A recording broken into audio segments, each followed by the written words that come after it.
பாட்டாளி மக்கள் கட்சியின் பொதுச் செயலாளர் மரியாதைக்குரிய திரு வடிவேல் ராவணன் அவர்களே, பாட்டாளி மக்கள் கட்சியின் பொருளாளர் மரியாதைக்குரிய அருமை சகோதரி திலகபாமா அவர்களே, வன்னியர் சங்கத்தின் மாநில செயலாளர் முன்னாள் சட்டமன்ற உறுப்பினர் இந்த பொதுக்குழுவுக்கு தலைமை தாங்குகின்ற மரியாதைக்குரிய திரு கார்த்தி அவர்களே, பாட்டாளி மக்கள் கட்சியின் தலைமை நிலை செயலாளர் மரியாதைக்குரிய திரு செல்வகுமார் அவர்களே, மாவட்ட செயலாளரும் இன்னும் கொஞ்சம் தள்ளி வச்சு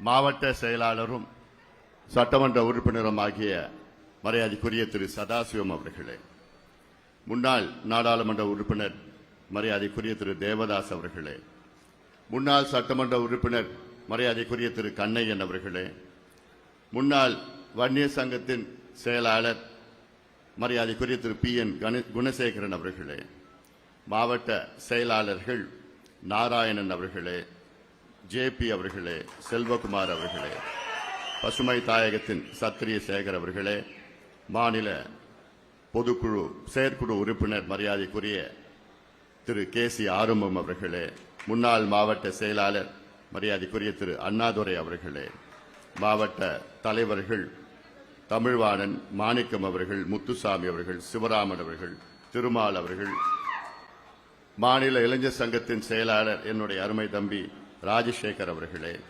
ஒருங்கிணைந்த அமைப்பு செயலாளர் திரு துரைராஜ் அவர்களே, மாநில துணைத் தலைவர் சக்கரவர்த்தி அவர்களே, வழக்கறிஞர் குமார் அவர்களே, விஜயராஜா மாணவர் சங்கத்தின் தம்பி விஜயராஜா அவர்களே, சரவணன் அவர்களே, ராஜா முத்துநாயக்கன்பட்டி ராஜா அவர்கள், வன்னியர் சங்கத்தின் நிர்வாகிகள், குறிப்பாக நம்முடைய அன்பு தம்பி ராமகிருஷ்ணன் அவர்கள், RK சிவா அவர்கள், மிலிட்டரி மோகன் அவர்கள், சிவசங்கர் அவர்கள், AK ஆறுமுகம் அவர்கள், சங்கர் அவர்கள், செந்தில்குமார் அவர்கள், கந்தசாமி அவர்கள், அந்த மாநகரம் எனக்கு கிட்டத்தட்ட ஒரு 35 பக்கம் கொடுத்திருக்காங்க பட்டியல்.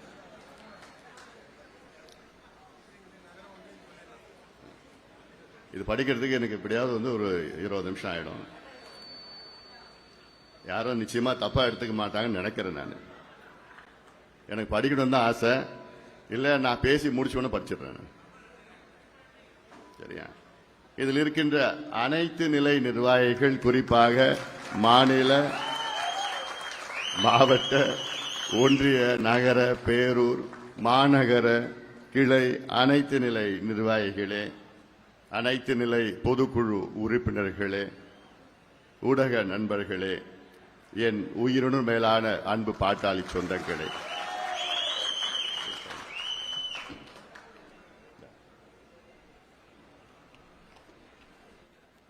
உங்கள் அனைவருக்கும் இந்த அன்புமணி ராமதாசன் பணிவான வணக்கங்கள். நல்லா இருக்கீங்களா? நல்லா இருக்கீங்களா? என்னை அன்போடு வரவேற்ற அனைத்து நிலை நிர்வாகிகள், என் தம்பிகள், என் தங்கைகள், என் அண்ணன்மார்கள், என் தாய்மார்கள் அனைவருக்கும் என்னுடைய நன்றிகளை தெரிவிக்கின்றேன். குறிப்பாக சுதா பெங்களூர்லேருந்து பழத்தை எடுத்து வந்தாராமே சுதாகர் மாலை, இதெல்லாம் அவசியமானதே கிடையாது. இப்படியெல்லாம் தயவு செய்து செய்யாது. நம்ம கட்சி ஒரு வித்தியாசமான ஒரு கட்சி, கட்டுப்பாடான ஒரு கட்சி. இதுல அந்த கிரேன்ல போய் மாலையை போடுறதும் பூவை தூவுறதும் நம்ம கட்சியினுடைய கலாச்சாரமே கிடையாது. இதெல்லாம் தவிர்க்க வேண்டும். நமக்கு அதைவிட மிக முக்கியமான வேலைகள் இருக்கிறது. வருகின்ற சட்டமன்ற தேர்தலில் பாட்டாளி மக்கள் கட்சி மிகப்பெரிய வெற்றியை பெற வேண்டும். இதுதான் நம்முடைய நோக்கம். முதல் கட்ட நோக்கம் இந்த சட்டமன்ற தேர்தலிலே மிகப்பெரிய வெற்றி. ஏன் உங்ககிட்ட நான் இன்னும் தெளிவா அழுத்தம் திருத்தமா நான் சொல்றேன்னா, இது சேலம் மாவட்டம், பாட்டாளி மக்கள் கட்சியினுடைய கோட்டை மாவட்டம். இதுவரை பாட்டாளி மக்கள் கட்சி வரலாற்றிலே அதிக சட்டமன்ற உறுப்பினர்கள் கொடுத்த மாவட்டம் சேலம் மாவட்டம் தான் இதுவரை. அதிலும் பாட்டாளி மக்கள் கட்சி தனியாக போட்டியிட்ட காலத்திலே 2 சட்டமன்ற உறுப்பினர்கள் தனியாக எந்த கூட்டணியும் இல்லாத நம் கட்சிக்கு கொடுத்த மாவட்டம் சேலம் மாவட்டம். எனக்கு மிகவும் பிடித்த மாவட்டம். இந்த மாவட்டத்திலே என் வாழ்நாளிலே 10 ஆண்டு காலம் இந்த மாவட்டத்திலே நான் இருந்தேன். இங்கேதான் நான் படித்தேன். இந்த மாவட்டத்தில் உள்ள அனைத்து நிலை நிர்வாகிகளும் அனைத்து பகுதியிலும் எனக்கு நன்கு அறிந்தவர். அந்த அடிப்படையிலே தான் ஒவ்வொரு முறையும் நான் சேலத்திற்கு வந்து சென்ற பிறகு எனக்கு இன்னும் கூடுதல் உற்சாகம், கூடுதல் பலம், மன உறுதி, மன தைரியம் எனக்கு நீங்கள் கொடுத்துக் கொண்டிருக்கிறீர்கள். இன்றும் அதை நான் பார்த்து கொண்டுதான் இருக்கின்றேன். கடந்த சில வாரங்களாக சில சூழல்கள் நிலவிக் கொண்டிருக்கிறது, குழப்பமான சூழல்கள் நிலவிக் கொண்டிருக்கிறது.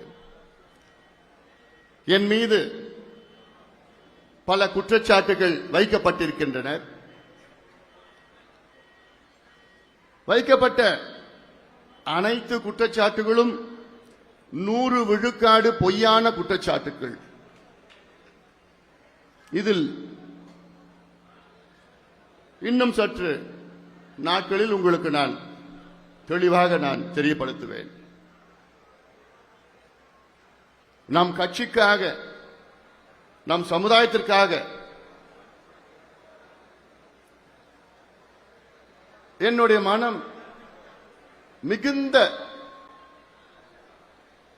சுமையை சுமந்து கொண்டிருக்கிறது. நம் கட்சிக்காகவும் நம் சமுதாயத்திற்காகவும் நான் அமைதியாக சுமந்து கொண்டிருக்கின்றேன். ஆயினும் நம் கட்சி இன்று தமிழ்நாட்டிலே எத்தனையோ சாதனைகள் செய்திருக்கிறது. இந்தியாவிற்கு எத்தனையோ சாதனைகள் செய்த கட்சி நம் கட்சி. இன்னும் தொடர்ந்து செய்வோம், செய்ய இருக்கின்றோம்.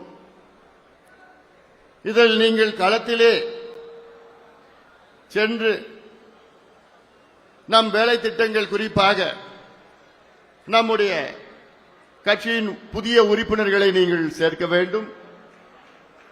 இருக்கின்ற உறுப்பினர்களுக்கு நீங்கள் நம்முடைய கட்சி அட்டையை கொடுத்து, உறுப்பினர் அட்டையை கொடுத்து நீங்கள் பலப்படுத்த வேண்டும். இதை நீங்கள் வேகமாக இதை செய்ய வேண்டும். செய்ய முடியுமா? நிச்சயமாக நம்மால் முடியாது எதுவும் கிடையாது. அந்த வகையிலே நீங்கள் களத்திலே இறங்குங்கள், நாம் வெற்றி பெறுவோம். எனக்கு முன்பு பேசியவர்கள் எல்லாம் சமீபத்திலே நடந்த மிகப்பெரிய மாநாட்டை பற்றி பேசினார்கள். இந்த மாநாடு இந்தியாவே திரும்பி வைக்கப்பட்ட மாநாடு. இந்தியாவே திரும்பி பார்த்த மாநாடு நம்ம மாநாடு. இந்த மாநாட்டிலே தமிழ்நாட்டில் உள்ள மற்ற கட்சிகள் எல்லாம் ஒன்று ஆச்சரியமாக பார்த்தார்கள். ஒரு சில கட்சிகள் பொறாமையிலே பார்த்தார்கள். திமுக போன்ற கட்சிகள் எல்லாம் பயத்திலே இந்த மாநாட்டை பார்த்தார்கள். திமுகவுக்கு இப்பொழுது பயம் வந்துவிட்டது. வருகின்ற சட்டமன்ற தேர்தலில் ஒட்டுமொத்தம் இந்த சமுதாயத்தை சார்ந்தவர்கள், வன்னிய சமுதாயத்தை சார்ந்தவர்கள் நிச்சயமாக திமுகவுக்கு வாக்களிக்க மாட்டார்கள் என்ற முடிவாகிவிட்டது. இந்த பயம் திமுகவுக்கு வந்துவிட்டது. இந்த மாநாட்டிலே நான் பேசிய வார்த்தைகள், முதலமைச்சர் ஸ்டாலின் அவர்கள் 4 ஆண்டு காலம் எங்களை நம்ப வைத்து, மருத்துவர் ஐயா அவர்களை நம்ப வைத்து கடைசியிலே கழுத்தறுத்து விட்டார். நம்பிக்கை துரோகம் செய்து விட்டார். 4 ஆண்டு காலமாக நிச்சயமாக இந்த சமுதாயத்துக்கு நான் இடஒதுக்கீடு தருகிறேன், உள்ஒதுக்கீடு தருகிறேன், என்னை நம்புங்கள் என்று பலமுறை முதலமைச்சர் ஸ்டாலின் அவர்கள் ஐயாவுடன் என்னுடன் அவரை சந்தித்த நேரத்திலே நேரடியாக சொல்லியிருக்கின்றார்கள்.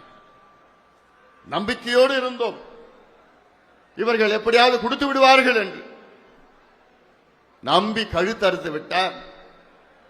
4 ஆண்டுகளுக்கு பிறகு இன்று சொல்கிறார் ஸ்டாலின் அவர்கள், எனக்கு வன்னியர்களுக்கு உள்ஒதுக்கீடு இன்று கொடுக்க முடியாது, மத்திய அரசு சாதிவாரி கணக்கெடுப்பு நடத்தினால்தான் நான் உள்ஒதுக்கீடு கொடுக்க முடியும் என்று முதலமைச்சர் ஸ்டாலின் அவர்கள் இன்று ஒரு பொய்யை திருப்பி திருப்பி சொல்கின்றார்கள். நினைத்து பாருங்கள், இதை 4 ஆண்டுகளுக்கு முன்பு சொல்ல வேண்டியதுதானே? இப்பொழுது சொல்வதற்கு என்ன தேவை? 4 ஆண்டு காலமாக நான் கொடுத்து விடுகின்றேன் என்று சொன்ன ஸ்டாலின் ஒரு முதலமைச்சர் இப்பொழுது சாதிவாரி கணக்கெடுப்பு மத்திய அரசு நடத்தினால்தான் நான் தமிழ்நாட்டிலே வன்னியர்களுக்கு உள்ஒதுக்கீடு தருவேன் என்று சொல்லுகின்ற ஸ்டாலின், இந்தியாவிலே பல மாவட்டங்களில், குறிப்பாக கர்நாடகா, ஆந்திரா, தெலுங்கானா, ஒரிசா, பீகார் போன்ற மாநிலங்களில் சாதிவாரி கணக்கெடுப்பு நடத்தி கொண்டிருக்கின்றார்கள், நடத்தி முடித்து விட்டிருக்கின்றார்கள். அப்போ அதுவும் நேற்றைய முன்தினம் கர்நாடகா முதலமைச்சர் சித்தராமையா அவர்கள் அவர் சொன்ன காரணம், கர்நாடகாவிலே நாங்கள் சாதிவாரி கணக்கெடுப்பு சர்வே மீண்டும் எடுக்க இருக்கின்றோம். ஒரு முறை எடுத்து விட்டோம், 10 ஆண்டுகளுக்கு முன்பு எடுக்கப்பட்டது, இப்பொழுது மீண்டும் நாங்கள் எடுக்க இருக்கின்றோம். அதற்கு தேவையானது, அதற்கு சொன்ன காரணங்கள் என்ன? காரணம் சொன்னார், மத்திய அரசு எடுக்கின்ற சாதிவாரி கணக்கெடுப்பு அது வெறும் தலையை எண்ணுகின்ற கணக்கு, கர்நாடகா அரசு எடுக்கின்ற சாதிவாரி கணக்கெடுப்பு இது புள்ளி விவரங்கள், தரவுகள், டேட்டா கூடுதலாக எங்களுக்கு கிடைக்கும். இந்த டேட்டா வைத்துதான் நாங்கள் கர்நாடகாவிலே நாங்கள் நலத்திட்டங்களை கொடுக்க முடியும், கூடுதலாக இடஒதுக்கீடு உயர்த்த முடியும் என்று விவரமான அறிக்கையை வெளியிட்டார், செய்திகளை வெளியிட்டார்கள். ஆக ஒரு இந்திய நாட்டிலே ஒரு முதலமைச்சர், ஒரு மாநிலத்தின் முதலமைச்சர் சொல்கின்ற காரணம், மத்திய அரசு சாதிவாரி கணக்கெடுப்பு எடுக்கிறது, அது எங்களுக்கு போதாது. இந்த காரணத்தை தானே நான் இவ்வளவு காலமாக நான் சொல்லி வருகின்றேன். இதைத்தானையா நான் சொல்லிட்டு இருக்கிறேன் தமிழ்நாட்டில். இதற்காகத்தானே நீங்க தமிழ்நாட்டில் சாதிவாரி கணக்கெடுப்பு எடுக்க வேண்டும் எத்தனையோ போராட்டங்கள் நடத்தினோம் நாங்க. அப்ப எல்லாம் முதலமைச்சர் ஸ்டாலின் அவர்கள், எங்களுக்கு அதிகாரம் இல்லைங்க, எங்களுக்கு சட்டம் இல்லைங்க. எப்படியா உங்களுக்கு அதிகாரம் இல்லாம போயிடும்? கர்நாடகாவில் அதிகாரம் இருக்கு, தெலுங்கானா அதிகாரம் இருக்கு, ஆந்திரா அதிகாரம் இருக்கு, ஒரிசா அதிகாரம் இருக்கு, பீகார் அதிகாரம் இருக்கு. ஆனா தமிழ்நாட்டில் மட்டும் அதிகாரம் இல்லையா? இந்தியாவுக்கு எல்லா மாநிலத்திற்கும் இதே சட்டம் பொருந்தும். இந்தியன் ஸ்டாட்டிஸ்டிக்கல் ஆக்ட் 2008, இந்தியாவுடைய புள்ளி விவரம் சேகரிப்பு சட்டம் 2008 சட்டத்தின் கீழ் எந்த மாநிலமாவது சாதிவாரி சர்வே நடத்தி கொள்ளலாம், அதை வைத்து இடஒதுக்கீட்டை உயர்த்தலாம், நலத்திட்டங்களை கொடுக்கலாம். இதெல்லாம் எவ்வளவு செய்திகள் இருக்கிறது. ஆனால் அதையெல்லாம் வேண்டுமென்று முதலமைச்சர் அவர்கள் தெரிந்தும் தெரியாதது போன்று நடித்துக் கொண்டிருக்கின்றார் முதலமைச்சர் அவர்கள். நிச்சயமாக வருகின்ற சட்டமன்ற தேர்தலில் மிகப்பெரிய பாடத்தை பாட்டாளி மக்கள் கட்சி உள்ளிட்ட அனைத்து கட்சிகளும் சேர்ந்து திமுகவுக்கு புகட்டும். சேலம் மாவட்டம், எனக்கு ஒரு ஆசை, கடந்த சட்டமன்ற தேர்தலில் சேலம் மாவட்டத்தில் திமுக ஒரு இடத்துல தான் வெற்றி பெற்றது. ஆனா இந்த தேர்தலில் ஒரு இடம் கூட வெற்றி பெறக்கூடாது. ஒரு இடம் கூட திமுக சேலம் மாவட்டத்தில் வெற்றி பெறக்கூடாது. தருமபுரி மாவட்டத்தில் கடந்த தேர்தலில் ஒரு இடம் வெற்றி பெறல. அதே போன்றுதான் இந்த தேர்தலிலும் சேலத்தில் ஒரு இடம் கூட வெற்றி பெறக்கூடாது திமுக. இதையெல்லாம் நீங்கள் மனதில் வையுங்கள். இந்த சமுதாயத்துக்கு துரோகம் செய்த திமுக முதலமைச்சர் ஸ்டாலின் அவர்கள், முன்னாள் முதலமைச்சர் எடப்பாடி பழனிசாமி அவர்கள் வன்னியர்களுக்கு 10.5 விழுக்காடு இடஒதுக்கீட்டை வழங்கினார். எனக்கு ஒன்னே ஒன்னு, அதுல ஒரு மாதத்திற்கு முன்பு வழங்கி இருந்தார்னா இன்னும் நல்லா இருக்கும். இந்த சட்ட சிக்கல் எல்லாம் வந்திருக்காது. கடைசி நேரத்தில் வழங்கியது. ஆனாலும் அவர் வழங்கியிருக்கின்றார்கள். அதன் பிறகு வந்த திமுக வேண்டுமென்று இவர்களே கிளப்பி விட்டு ஒரு சிலரை நீதிமன்றத்துக்கு அனுப்பிவிட்டு, நீதிமன்றத்திலே திமுக சரியான முறையில் அந்த வாதங்களை வைக்கவில்லை. அதனால்தான் இங்கே சென்னை உயர்நீதிமன்ற மதுரை கிளை இந்த 10.5 விழுக்காட்டை ரத்து செய்தது. ஆனாலும் நாங்கள் உச்சநீதிமன்றம் சென்றோம். உச்சநீதிமன்றத்தில் இருக்கின்ற நீதிபதிகள் தெளிவான தீர்ப்பை கொடுத்தார்கள்.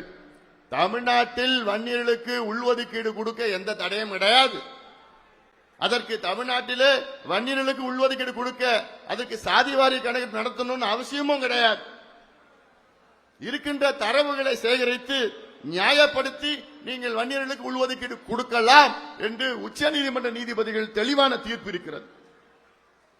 அந்த தீர்ப்பு வைத்துதான் நாங்கள் முதலமைச்சர் ஸ்டாலின் அவர்களை பல முறை சந்தித்தோம். ஒவ்வொரு முறையும் சந்திப்பில் நிச்சயமா நான் தரேங்க, உச்சநீதிமன்றம் சொல்லிட்டாங்க, தரேன் ஏமாத்திட்டு கடைசி நிமிஷத்தில் கழுத்து அறுத்துட்டார். அதனால இதெல்லாம் மன்னிக்க முடியாத குற்றங்கள், மன்னிக்க முடியாத குற்றங்கள். நீங்கள் தயார் நிலையில் இருங்கள். திமுக ஆட்சியை அகற்றுகின்ற நேரம் வந்துவிட்டது. ஊழல் ஆட்சி, கொடுங்கோல் ஆட்சி. நேற்றைய முன்தினம் முதலமைச்சர் அவர்கள் திருச்சி மாவட்டத்துக்கு செல்றார். அங்கே ஒரு ரோட் ஷோ பாத்தீங்களா நீங்க? அதெல்லாம் ஏதோ திமுக காரில் ரோட்ல 2 பக்கம் நிக்க வச்சுக்கிட்டு மக்கள், தமிழ்நாடு மக்கள் எல்லாம் மகிழ்ச்சியாக இருக்கின்ற ஒரு தோற்றத்தை, ஒரு பொய்யான ஒரு செய்தியை பரப்பிக் கொண்டிருக்கின்றார்கள். முதலமைச்சர் போய் கேட்கிறாராம் பெண்களை, ஏமா நீங்க மகிழ்ச்சியா இருக்கிறீங்களாமா? பெண்கள்லாம் நாங்க ரொம்ப மகிழ்ச்சியா இருக்கிறோங்க. எப்படி மகிழ்ச்சியா இருக்காங்க பெண்கள்? கரண்ட் விலையை ஏத்திட்டாங்க, வீட்டு வரியை உயர்த்திட்டாங்க, தண்ணி வரியை உயர்த்திட்டாங்க, பஸ் கட்டணத்தை உயர்த்திட்டாங்க, பால் விலையை உயர்த்திட்டாங்க, எங்க பார்த்தாலும் சாராய கடையை திறந்துட்டாங்க, எங்க பார்த்தாலும் கஞ்சா, அபின், காக்கேன், ஹெரோயின் எல்லாம் அமெரிக்காவில் கிடைக்கிற போதைப் பொருட்கள் எல்லாம் தமிழ்நாட்டில் சரளமா வித்துட்டு இருக்கிறாங்க. பெண்களுக்கு பாதுகாப்பு இல்லை. பெண்கள் சாலையில ராத்திரில விட்டுருங்க, பகல்ல போக முடியல. எங்க பார்த்தாலும் அராஜகம் நடந்துட்டு இருக்குது, கட்ட பஞ்சாயத்து நடந்துட்டு இருக்குது, ரவுடிசம் நடந்துட்டு இருக்குது, துப்பாக்கி கலாச்சாரம் தமிழ்நாட்டில் நிலவி கொண்டிருக்கிறது. இவ்வளவு மோசமான நிலை தமிழ்நாட்டில் இருக்கின்ற நேரத்தில் பெண்கள் விட மகிழ்ச்சியா இருக்கிறாங்களாம். கொடுக்கிற 1000 ரூபாயில மகிழ்ச்சியா இருக்கிறாங்க. இவர் நினைச்சிட்டு இருக்கிறாரு ஏதோ 1000 ரூபாய் நாங்க கொடுத்தோம் எல்லாம் ஓட்டு போட்டுடுவாங்க. இந்த கதை தான் நான் காஞ்சிபுரத்தில் நான் சொன்னேன். நான் மறுபடியும் இப்ப கூட நான் சொல்றேன். நான் தமிழ்நாடு பெண்களுக்கு இந்த ஒரு கதை, இந்த கதை இல்ல, நிஜம், உண்மை சம்பவம். ரஷ்யா முன்னாள் அதிபர் ஜோசப் ஸ்டாலின், அவர் பேர் தான் நம்முடைய கலைஞர் அவர்கள் இப்ப இருக்கின்ற முதலமைச்சர் மு க ஸ்டாலினுக்கு வைத்தார். ரஷ்யாவுடைய அதிபர், முன்னாள் அதிபர் ஜோசப் ஸ்டாலின், அவர் ஒரு முறை அவருடைய ரஷ்யாவுடைய நாடாளுமன்றத்துக்கு வருகை தந்தார். அப்பொழுது கையில ஒரு கோழி எடுத்து வந்தார். எல்லாருக்கும் ஆச்சரியம், என்னடா கோழி எடுத்து வராரு? எடுத்துட்டு வந்து எல்லாரும் முன்னாடி அந்த கோழியுடைய இறகுகளை ஒவ்வொன்றாக பிச்சு பிச்சு பிச்சு பிச்சு அதை புடுங்கி புடுங்கி புடுங்கி போட்டார், தரையில போட்டார்.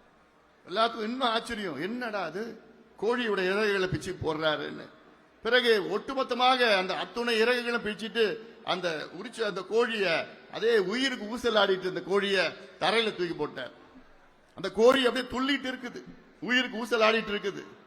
அப்ப என்ன பண்ணாரு, பாக்கெட்ல இருந்த கொஞ்சம் தானியங்களை எடுத்தார். அந்த தானியங்கள் எடுத்து அந்த கோழி சுத்தி கொஞ்சம் தூவினார். அந்த நேரத்தில் அந்த கோழி என்ன நினைக்குது, அந்த தானியங்களை போய் சாப்பிடுது.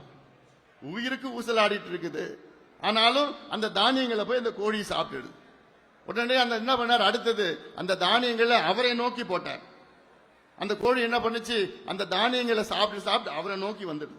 அவர் காலடியில அந்த கோழி கிடக்குது தானியங்களை சாப்பிட்டு. இப்போ மக்களை அங்க இருக்கின்ற நாடாளுமன்ற உறுப்பினர்களை பார்த்து கேட்டார், இதுல இருந்து நீங்க என்ன தெரிஞ்சுக்கிட்டீங்கன்னு கேட்டார்.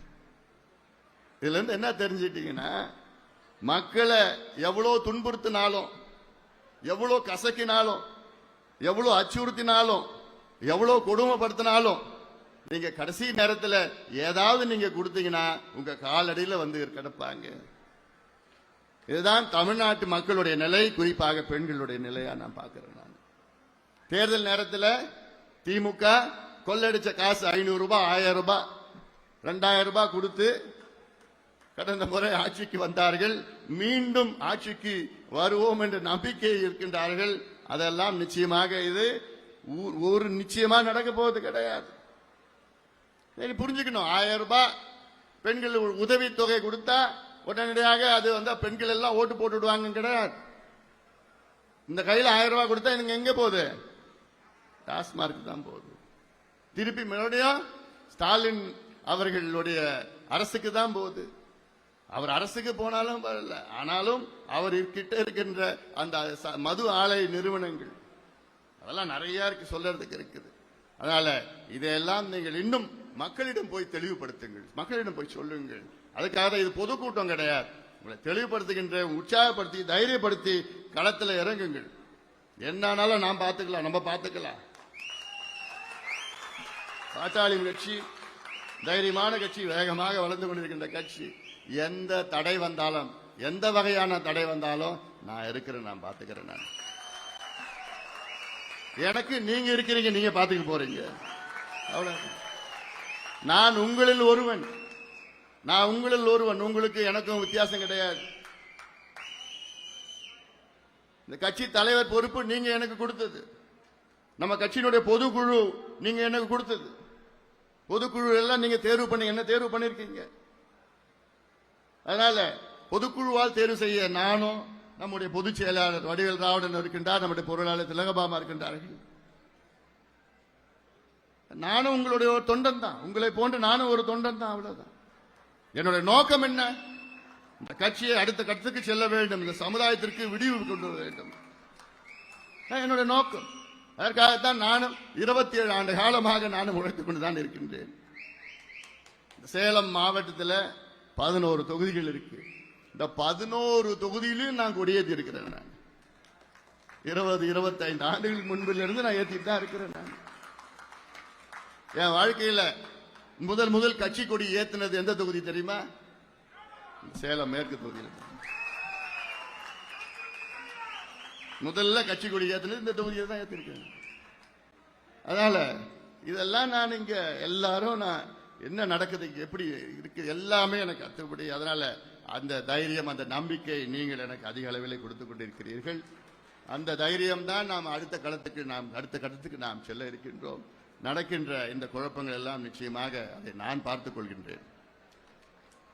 நீங்கள் என்ன செய்ய வேண்டும்? களத்திலே தைரியமாக இறங்குங்கள், களத்திலே இறங்குங்கள். இதுல ஸ்டாலின் அவர்கள் கடந்த தேர்தலுக்கு முன்பு கொடுத்த வாக்குறுதிகள் 510 வாக்குறுதிகள் திமுக உங்களுக்கு கொடுத்தது, உங்களுக்கு நான் மக்களுக்கு கொடுத்தது. அதில் வெறும் ஒரு 60-70 வாக்குறுதிகள்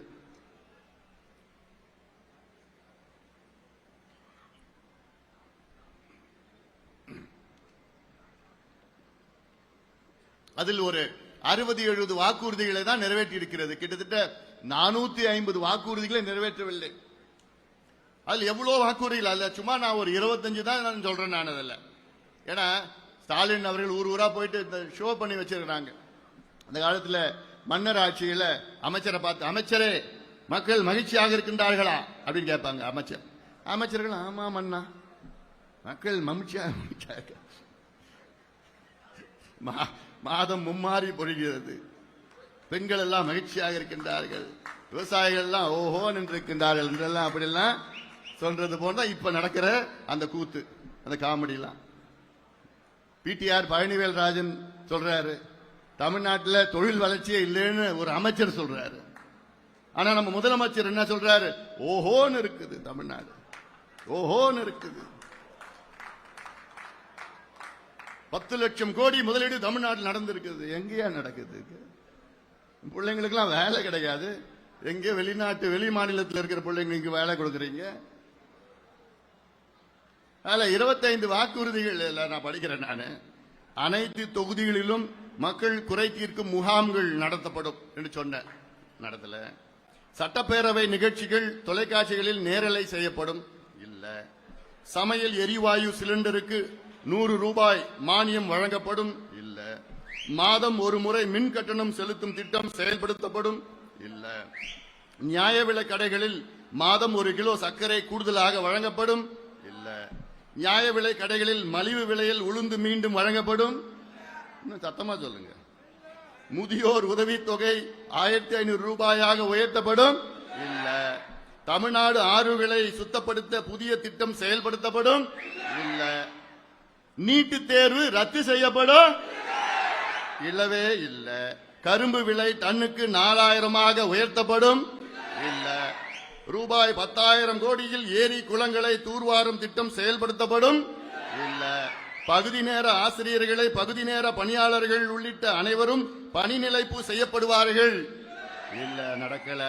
100 நாள் வேலை திட்டத்தை 150 நாட்களாக உயர்த்தி வழங்கப்படும். நடக்கல. அடுத்தது 5 ஆண்டுகளில் 50 லட்சம் இளைஞர்களுக்கு தனியார் நிறுவனங்களில் வேலை வாய்ப்பு வழங்கப்படும். கீழ்ச்சாங்க. 5 ஆண்டுகளில் 5.5 லட்சம் இளைஞர்களுக்கு அரசு வேலை வழங்கப்படும். பட்டநாமம் 5 லட்சம் இல்ல, மொத்தத்தில் 28,000 பேருக்கு அரசு வேலை. மொத்தத்தில் அவ்வளவுதான். 5 வருஷம் 4 வருஷத்துல அரசு ஊழியர்களுக்கு புதிய ஓய்வூதிய திட்டம் செயல்படுத்தப்படும். இப்ப வருவாங்களா அரசு ஊழியர்கள்? வெளியில திமுக பிரச்சாரத்துக்கு வருவாங்களா? வீடு வீடா போன தேர்தலில் பிரச்சாரம் பண்ணாங்க. அரசு ஊழியர்கள் ஆசிரியர்கள் எல்லாம் பண்ணாங்கள. வருவாங்களா?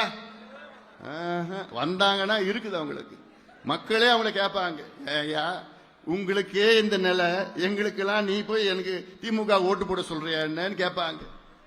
நாமத்தை போட்டுட்டாங்க. நகை கடன்கள் பயிர் கடன்கள் முற்றிலுமாக தள்ளுபடி செய்யப்படும். நாம பண்ணாங்களா?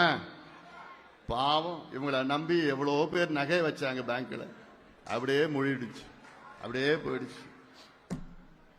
தனியார் நிறுவனங்களில் 75 விழுக்காடு பணிகள் தமிழ்நாடு மக்களுக்கு ஒதுக்கீடு செய்யப்படும். நடந்ததா? இந்த சட்டத்தை கொண்டு வராங்கன்னு சொன்னாங்க. உடனடியாக அடுத்த மாதம் அப்பாவும் பிள்ளையும் வந்தாங்க, தெருவா வந்தாங்க. எவ்வளவு பொய்ய சொன்னாங்க, எவ்வளவு பொய்ய சொல்லி அடுத்த மாதம் நடக்கும் நீட்டு தேர்வு, 1 வாரத்தில் நாங்க ரத்து பண்ணுவோம். சொல்லிட்டு போறேன் வாயில. சேவை பெறும் உரிமை சட்டம் செயல்படுத்தப்படும். ரைட் டு சர்வீசஸ் ஆக்ட் ஒன்றும் பண்ணல. அனைத்து உணவுப் பொருட்களுக்கும் குறைந்தபட்ச ஆதரவு விலை நிர்ணயிக்கப்படும். நடக்கல. காவிரி குண்டார் இணைப்பு திட்டம் செயல்படுத்தப்படும். அதை பத்தி மூச்சு கூட இல்ல, பேச்சு கூட இல்ல. ஏன் இங்க நம்முடைய சரபங்கா மணிமுத்தாறு, நம்முடைய மேட்டூர் உபரிநீர் திட்டத்தை வசிஷ்ட நதி இதுல 3 இணைச்சு ஒரு மேட்டூர் உபரிநீர் திட்டத்தை செயல்படுத்தணும்னு தெருவா போய் பிரச்சாரம் பண்ணாங்களே, வாக்குறுதி கொடுத்தாங்களா? இல்ல. இதற்கு முன்பு எடப்பாடி பழனிசாமி அவர்கள் காலத்தில் 100 ஏரிகளை அந்த காவிரி உபரிநீர் திட்டத்தை கொண்டு செல்வோம் என்ற திட்டத்தை அவர் அறிவிச்சார். ஆனா அதையும் இவங்க முழுமையா செயல்படுத்தல. இன்னைக்கு கிட்டத்தட்ட 100 ஏரியில 58 ஏரி தான் அந்த தட்டி போகுது. அதுவும் குறையா. அதுல நம்ம எம்எல்ஏ சதாசிவத்தை கேட்டா சொல்லுவார். என்கிட்ட கேட்டார், கோனூருக்கு தண்ணி வரணும்னு கேட்டார். அதுக்கு என்ன செய்யணும்னா நீ ஆத்துல குச்சிடுன்னு சொல்லிட்டார்.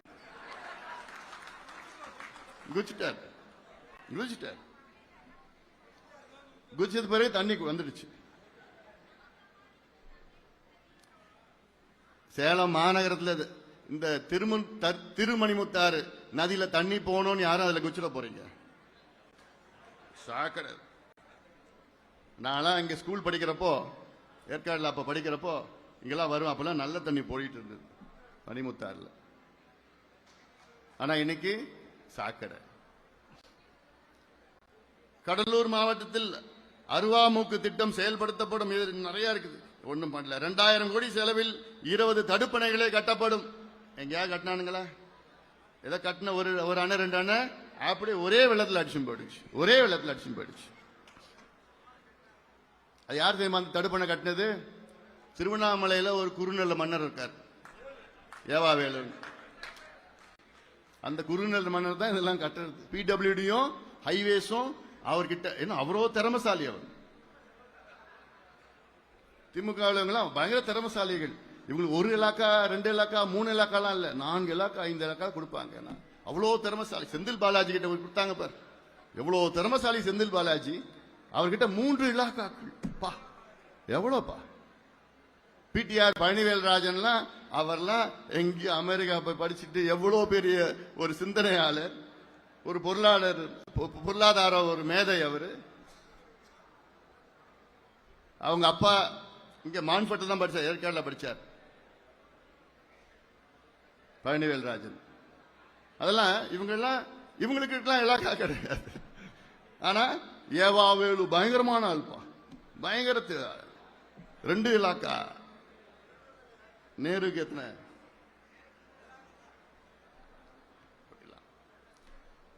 அடுத்தது 5800 மெகாவாட் மின் உற்பத்தி திட்டங்கள் செயல்படுத்தப்படும். 1 மெகாவாட்டுடன் செயல்படுத்தல. 1 மெகாவாட் 4 வருஷத்துல 1 மெகாவாட்டுடன் செயல்படுத்தல. ஏன் தெரியுமா செயல்படுத்தல? செயல்படுத்திட்டா தனியார் கிட்ட இருந்து கமிஷன் கிடைக்காது. எவ்வளவு தெரியுமா வாங்குறாங்க தனியார் கிட்ட இருந்து? ஆண்டிற்கு 3200 கோடி யூனிட் தனியாரிடம் திமுக அரசு பெறுகிறது தமிழ்நாட்டு மக்களுக்காக. 3200 கோடி யூனிட். அப்பனா 3200 கோடின்னா ஒரு யூனிட்டுக்கு 1 ரூபாய் வச்சுக்க. அவ நினைச்சு பாருங்க, இவங்க 1 ரூபாயிலேயே விட்டுருவாங்க. அப்புறம் ஏன் நான் சொல்றேன்னா, அரசு தயாரிக்கின்ற மின்சாரம் 1 யூனிட் எவ்வளவு தெரியுமா தயார் செலவு ஆகுது? 3 ரூபாய் 25 பைசால இருந்து 3 ரூபாய் 50 பைசா, 3.25 ரூபாயில இருந்து 3.5 ரூபாய்க்கு 1 யூனிட் மின்சாரம் தயாரிப்பதற்கு அரசுக்கு செலவாகுது. ஆனால் தனியார் கிட்ட எவ்வளவு தெரியுமா வாங்குறாங்க? 10 ரூபாய் 11 ரூபாய் 12 14 அதிகபட்சம் 15 ரூபாய்க்கு வாங்குறாங்க 1 யூனிட். 3.5 ரூபாய்க்கு கிடைக்கிற மின்சாரத்தை 15 ரூபாய்க்கு வாங்குறாங்க. அப்ப எவ்வளவு கமிஷன் வாங்குவாங்க இவங்க? ஆண்டுதோறும் 3200 கோடி யூனிட் தனியாரிடம் வாங்குகிறார்கள். அப்போ எவ்வளவு இருக்கு? மணல் கொள்ளை எல்லாம் எவ்வளவு தெரியுமா? அரசுக்கு மணல் கொள்ளையில மணல் விற்பனையில அரசுக்கு வருமானம் எவ்வளவு தெரியுமா வருது ஆண்டுதோறும்? எவ்வளவு இருக்கும் கணக்குல? அரசுக்கு கணக்குல எவ்வளவு தெரியுமா வருதா? 27 கோடியா. படுபாவீங்களா? 27 கோடியா. 27 கோடி ஒரு குவாரியில. 45 குவாரி இருக்கு தமிழ்நாட்டில். ஒரு குவாரியில ஒரு வாரத்தில் சம்பாதிக்கிற பணம் 27 கோடி ஒரே குவாரியில ஒரு வாரத்தில். ஆனா வருஷம் முழுவதும் 45 குவாரியிலையும் சேர்த்து தமிழ்நாடு முழுவதும் ஆண்டு வருமானம், அரசுக்கு வருகின்ற வருமானம் 27 கோடியாம். எங்கேயாவது நம்ப முடியுமா? அதெல்லாம் எங்கேயாவது நம்ப முடியுமா? அதனால்தான் இந்த அமலாக்கத்துறை இடி அவங்க கிட்ட போய் விசாரணை பண்ணி லேசா மேல கீறனாங்க. 1000 இடி கீறினது 4800 கோடி. மணல் கொள்ளையில 4800 கோடி கண்டுபிடிச்சாங்க. அவன் எப்படி கண்டுபிடிச்சானா? இடியில சேட்டலைட் பார்த்தான். சேட்டலைட் மேப்பிங்ல அவங்க கிட்டத்தட்ட 5 ஆண்டுகளுக்கு முன்பு என்ன மேப்பிங் இருக்கு, கடந்த ஆண்டு என்ன மேப்பிங் இருக்கு, அதுல என்ன மேப்பிங் எவ்வளவு லெவல் எடுத்திருக்கிறாங்க, எங்கெங்க எடுத்திருக்கிறாங்க, கிளீனா அங்கிருந்து கண்டுபிடிச்சிடலாம். ஜிஐஎஸ் மேப்பிங் சேட்டலைட் மேப்பிங்ல கண்டுபிடிச்சிடலாம். அதை கண்டுபிடிச்சு பார்த்தாங்க. சும்மா லேசா கீழே 4800 கோடி ரூபாய் கொள்ளை அடிச்சிருக்கிறாங்க. அதுல எப்படி 50,000 60,000 கோடி வரும், கொள்ளையில வந்துடும். அடுத்தது இப்போ டாஸ்மார்க் விற்பனையில 1000 கோடி ரூபாய். அதுல என்னன்னா 1000 கோடி ரூபாய் வந்து சும்மா அதுல என்ன காசுனா டிரான்ஸ்போர்ட் காசு, விற்கிறது கிடையாது. டிரான்ஸ்போர்ட் பண்ணாங்க, இங்க எடுத்துட்டு போய் அங்க கொடுக்கறது. அதுல 1000 கோடி ரூபாய். அது வந்து இடி அமலாக்கத்துறை சொல்றது. ஆனா அது உள்ள நோண்டுனாங்க, உள்ள போனாங்கனாலே 40,000 50,000 கோடி ரூபாய் கொள்ளைன்னு கண்டுபிடிச்சிடுவாங்க. அதனால இதெல்லாம் மனதிலே வையுங்க. இப்போ அடுத்த மாதம், அதாவது வருகின்ற ஜூலை 25ஆம் தேதி நம்முடைய இனமான காவலர், சமூக நீதி போராளி மருத்துவர் ஐயா அவர்களுடைய பிறந்த நாள் அன்று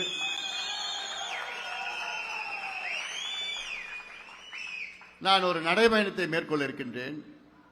தமிழக மக்களின் உரிமை மீட்பு பயணம், தமிழக மக்களுடைய உரிமைகளை மீட்டெடுக்கின்ற ஒரு நடைபயணத்தை நான் மேற்கொள்ள இருக்கின்றேன். அதற்கு நீங்கள் எல்லோரும் தயார் நிலையிலே மிக ஒற்றுமையாக நாம் செயல்பட்டு இந்த செய்தியை எல்லா மக்களிடம் எடுத்து செல்ல வேண்டும். நோக்கமே இந்த ஒரு 10 உரிமைகள் நம்மிடம், அதாவது அரசியல் சாசனத்திலே நம்மிடம் கொடுத்திருக்கின்றார்கள். கான்ஸ்டிடியூஷன் ஆஃப் இந்தியா இது போன்ற நமக்கு 10 உரிமைகள் கொடுத்திருக்கிறார்கள். இந்த 10 உரிமைகளுக்குள்ள எல்லாமே அடங்கும். இது நான் இன்னும் விலாவரியா நான் இன்னும் நான் சொல்றேன், நான் எல்லாம் சொல்லிட்டு தான் வரேன். சமூக நீதிக்கான உரிமை, ரைட் டு சோஷியல் ஜஸ்டிஸ். அதாவது நம்முடைய அரசியல் சாசனத்தில் நமக்கு எவ்வளவு உரிமைகள் கொடுத்திருக்கிறாங்க, அதை நிலைநாட்டுவது அரசினுடைய கடமை. அது வன்முறையில்லா வாழ்வுக்கான மகளிர் உரிமை, women's right to live free from violence. வேலைக்கான உரிமை, ரைட் டு எம்ப்ளாய்மெண்ட். விவசாயம் மற்றும் உணவுக்கான உரிமை, right to farming and right to food. வளர்ச்சிக்கான உரிமை, ரைட் டு டெவலப்மெண்ட். அடிப்படை சேவைக்கான உரிமை, ரைட் டு பப்ளிக் சர்வீசஸ். கல்வி நலவாழ்வுக்கான உரிமை, right to health and right to education. மது போதை பொருட்களால் பாதிக்கப்படாமல் இருக்கும் உரிமை, right to be free from alcohol and drug harm. நீடித்திருக்கும் நகர்ப்புற வளர்ச்சிக்கான உரிமை, right to sustainable urban development.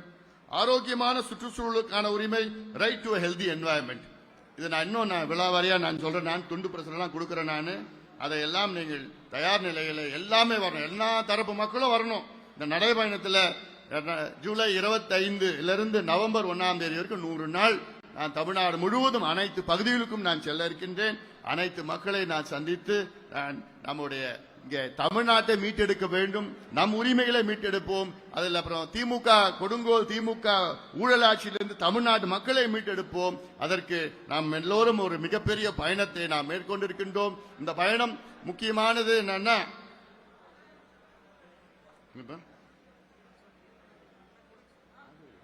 இந்த பயணத்துடைய முக்கியமான நோக்கம் என்னன்னா, திமுக ஆட்சியை அகற்றுவதற்காக நம்முடைய நடைபயணம். ஊழலாட்சி கொடுங்கோல் திமுக ஆட்சியை அகற்றுவது நம்முடைய முதல் கடமை. மக்களுடைய உரிமைகளை பெற வேண்டும். அதே நேரத்தில் திமுக ஆட்சியை வீட்டுக்கு அனுப்புகின்ற காலம் நேரம் வந்துவிட்டது. அதற்கு பாட்டாளி கட்சியில் அனைத்து நிலை நிர்வாகிகளும் ஒன்று திரள வேண்டும், ஒற்றுமையாக செயல்பட வேண்டும். சேர்ந்து இந்த கொடுங்கோல் திமுக ஆட்சி, இந்த சமூக நீதிக்கு எதிரான ஆட்சி, வன்னியர்களுக்கு எதிரான ஆட்சி, திமுக ஆட்சியை நாம் அகற்றுவோம், வீட்டுக்கு அனுப்புவோம். அதற்கு காலம் நேரம் வந்துவிட்டது. அதற்கு இந்த செய்திகள் எல்லாம் ஒவ்வொரு பகுதியிலும், ஒவ்வொரு கிளையிலும், ஒவ்வொரு கிராமத்திலும் நீங்கள் எடுத்து செல்லுங்கள். அதற்கு நீங்கள் தயார் நிலையில் இருங்கள், உறுப்பினர்களை சேருங்கள், கிளையை புதுப்பியுங்கள், வாக்குச்சாவடி முகவர்களை நீங்கள் தேர்வு செய்யுங்கள். அடுத்தடுத்து போராட்டங்களை நாம் நடத்தியிருக்கின்றோம். நம்முடைய சேலம் மாவட்டம் எனக்கு பிடித்த மாவட்டம். இந்த மாவட்டத்தில் உள்ள பிரச்சனைகள்லாம் பல பிரச்சனைகள். இந்த தீர்மானம் இப்ப கிட்டத்தட்ட 11 தீர்மானம் இருக்கு. அதுல பாத்தீங்கன்னா நம்மளுடைய மேட்டூர் உபரிநீர் திட்டம் சம்பந்தமா, பனமரத்துப்பட்டி ஏரி அதை தூர்வாரம் சம்பந்தமா, நகர்ப்புறத்தில் சம்பந்தமா, சேலத்தில் சுத்தமே ஒரு ரிங் ரோடு கொடுக்கணும் சம்பந்தமா எவ்வளவு பிரச்சனைகள் இந்த தீர்மானம் போட்டிருக்கிறோம். ஆனா அத்துணை தீர்மானங்களும் நம்ம கிட்ட மட்டும் ஆட்சி அதிகாரம் இருந்ததுன்னா இந்த அத்துணை தீர்மானங்களும் என்னால 6 மாதத்துல செய்ய முடியும், 6 மாதத்துல செய்து முடிக்க முடியும். ஆனா இது எவ்வளவு காலமா கேட்டுட்டு இருக்கிறோம், 25-30 ஆண்டு காலமாக நாங்க கேட்டுட்டு இருக்கிறோம். என்ன கேட்கிறோம்? கடல்ல போற தண்ணியே எங்க ஊருக்கு, எங்க குளத்துல, எங்க ஏரியில திருப்பிடுங்க, சேலம் மாவட்டம் திருப்பிடுங்க. எல்லாம் நிச்சயமாக நடக்கும். அதை நடத்த வைப்போம் என்று இந்த நேரத்தில் கேட்டுக்கொண்டு, இந்த பொதுக்குழுவை மிக சிறப்பாக நடத்தி கொண்டிருக்கின்ற அனைத்து நிலை பொறுப்பாளர்கள், நம்முடைய முன்னாள் சட்டமன்ற உறுப்பினர் கார்த்தி அவர்கள் தலைமையிலே அனைத்து நிலை மாவட்ட செயலாளர்கள், அனைத்து நிர்வாகிகள் அத்தனை பேருக்கும், குறிப்பாக இந்த மேடையில் இருக்கின்ற அனைத்து நிர்வாகிகளுக்கும், இங்கே இருக்கின்றவர்கள் எல்லாம் மூத்த முன்னோடிகள். நம்முடைய கார்த்திக் அவர்கள் சொன்னது போன்று அத்தனை பேரும் இங்க அந்த காலத்துல இருந்து என்னென்ன எத்தனை ஜெயில் இங்க பார்க்காத ஜெயிலாம் கிடையாது. பிஎன்ஜி நாராயணன் கண்ணனுங்க கேசிஆர் மொபைல் அவ்வளவு மூத்த முன்னோடிகள்லாம் இங்க சேலத்துல தான் அவ்வளவு பேர் இருக்கிறாங்க. நிச்சயமாக நாம் எல்லாம் அடுத்த கட்டத்துக்கு செல்ல வேண்டும் என்று இந்த நேரத்தில் கேட்டுக்கொண்டு நன்றியோடு அமர்கின்றேன். வணக்கம். இறுதியாக மாவட்ட வன்னியர் சங்கத்துடைய தலைவர் இருங்க. தீர்மானம் ஒரு நிமிஷம். எல்லாரும் உங்களுடைய கரகோஷத்தை எழுப்பி ஒவ்வொரு தீர்மானத்துக்கும் நீங்க ஆதரவு தரணும். ஆர்கே சிவா முதல் தீர்மானம், இரண்டாவது தீர்மானம் முருகேசன் இளைஞர் சங்க செயலாளர். தலைப்பு மட்டும் வாசி.